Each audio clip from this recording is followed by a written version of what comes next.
देखिए, जो रिप्रोडक्शन होता है इसको हिंदी में बोलते हैं प्रजनन। ठीक है, ये ऑर्गेनिज्म का बायोलॉजिकल प्रोसेस होता है। सबसे पहली चीज ये समझिए, ये बायोलॉजिकल प्रोसेस होता है।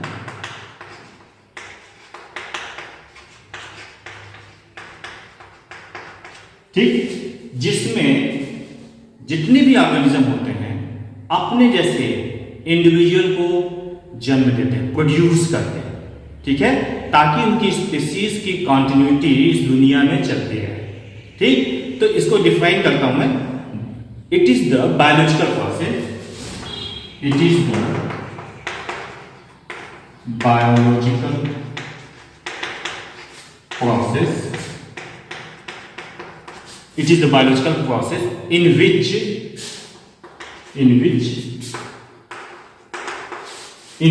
क्या organism give rise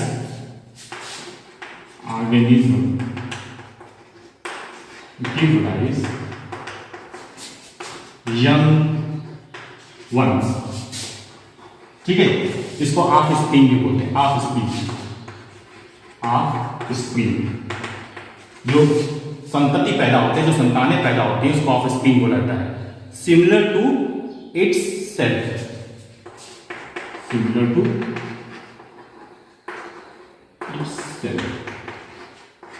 है। इसमें इंपॉर्टेंट चीज क्या है? पहली चीज बायोलॉजिकल प्रोसेस होता है ये। ठीक है, दूसरी चीज क्या है?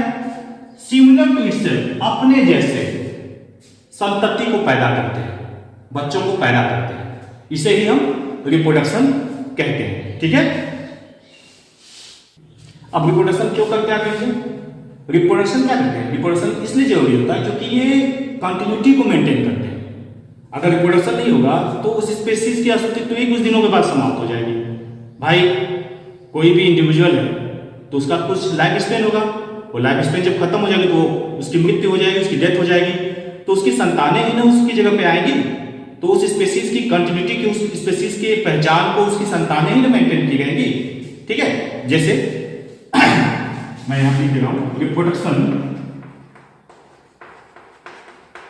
Enable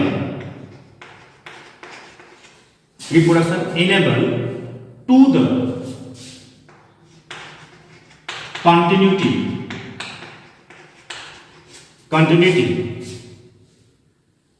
to the species, continuity to दिखता है ना, to the species। ठीक है, to the species, generation after generation. ठीक, जनरेशन आफ्टर जनरेशन, मतलब सुने, पीढ़ी दर पीढ़ी, एक जनरेशन खत्म हुई, एक इंडिविजुअल खत्म हुआ, उसके बाद उसका संतान आ गया, वो रिप्रोड्यूस करके अपनी संतानों को पैदा करेगा, वो खत्म होगा, उसकी संतानें भी उसकी जगह ले लेंगी। मतलब इस तरह से वो स्पीशीज पृथ्वी पर बनी रहेगी, कंटिन्यूटी मेंटेन रहेगी। ठीक है, बात समझ में? इसको स्क्रीनशॉट लेते रहिए आप लोग।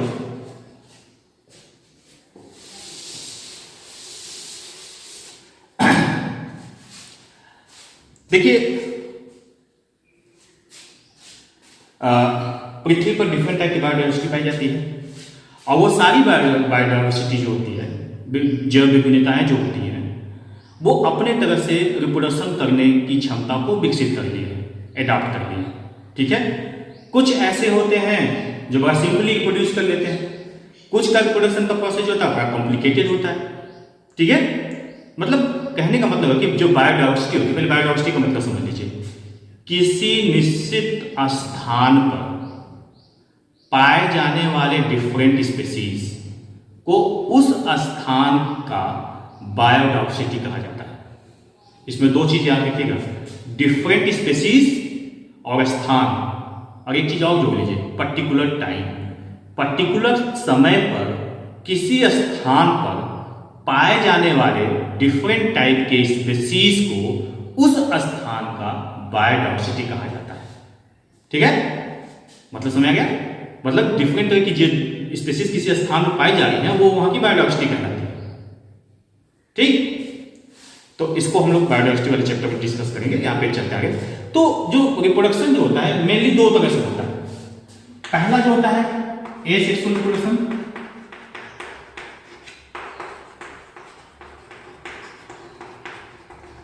और दूसरा जो होता है sexual reproduction.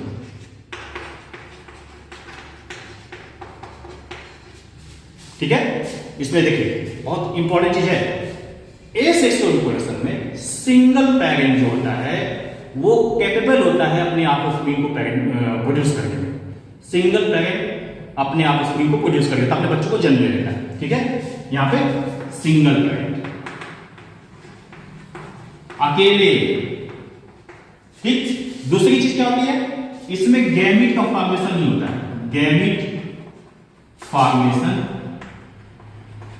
Not take place, not take place. ठीक है, अकेला पेरेंट ही अपने बच्चों को जन्म देने में सक्षम होता है। ठीक है, और यहां पे गैमीट का फॉर्मेशन नहीं होता है, तो गैमीट का फ्यूजन होता है। इस चीजें हम आगे डिटेल में बताएंगे आपको। ठीक, सेक्सुअल में क्या होता है, टू पेरेंट, मतलब male and female are required for the reproduction. ठीक है, तभी उसको सेक्सुअल रिप्रोडक्शन कहा जाएगा। टू पेरेंट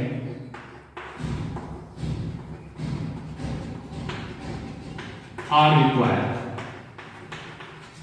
ठीक, दूसरी चीज गैमीट फॉर्मेशन भी होता है, गैमेटिक फ्यूजन भी होता है। Gamete formation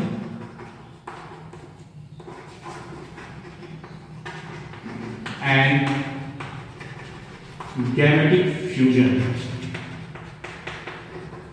are take place. अब देखिए सवाल ये है, जब गैमेटिक फ्यूजन होगा, गैमेट का फॉर्मेशन होगा, तो मियोसिस भी पाई जाएगी और अर्धसूत्री विभाजन भी पाया जाएगा। यहां पर अर्धसूत्री विभाजन नहीं पाया जाता है। एसेक्सुअल रिप्रोडक्शन में अर्धसूत्री विभाजन नहीं होता है, जबकि सेक्सुअल में मियोसिस यानी अर्धसूत्री विभाजन होता है। मियोसिस डिवीजन टेक प्लेस, दिख रहा है ना, meiosis division are take place. ठीक है, जो बात आपको समझ नहीं आ रही उसको कमेंट करिए, मैं तुरंत उसका जवाब दूंगा। ठीक है।